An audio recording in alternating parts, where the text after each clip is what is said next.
Your Excellency, President El-Sisi, Your Majesties, Your Highnesses, Excellencies. A region where it is impossible not to be rocked to the core by heart-wrenching, soul-searing images of suffering. Yesterday, I went to the Rafah border crossing. There I saw a paradox, a humanitarian catastrophe playing out in real time. On the one hand, I saw hundreds of trucks teeming with food and other essential supplies.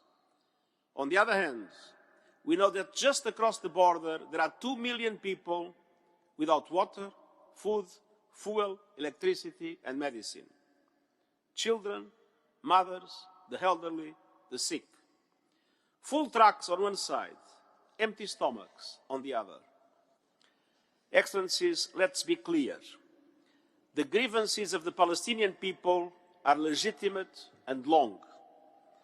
We cannot and must not ignore the wider context for these tragic events. The long-standing conflict and 56 years of occupation with no end in sight. But nothing can justify the reprehensible assault by Hamas that terrorized Israeli civilians. And those abhorrent attacks can never justify the collective punishment of the Palestinian people. Institutional humanitarian law, including the Geneva Conventions, must be upheld. And that includes protecting civilians and not attacking hospitals, schools and UN premises that are currently sheltering 500,000 people. Excellencies, our near-term goals must be clear. Immediate, unrestricted and sustained humanitarian aid for besieged civilians in Gaza. Immediate and unconditional release of all hostages. And immediate and dedicated efforts to prevent the spread of violence which is increasing the risk of spillover.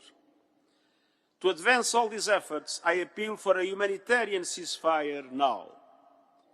As we focus on ending the bloodshed, we cannot lose sight of the only realistic foundation for a true peace and stability, a two-state solution. Israelis must see their legitimate needs for security materialized, and Palestinians must see their legitimate aspirations for an independent state realized in line with United Nations resolutions, international law and previous agreements.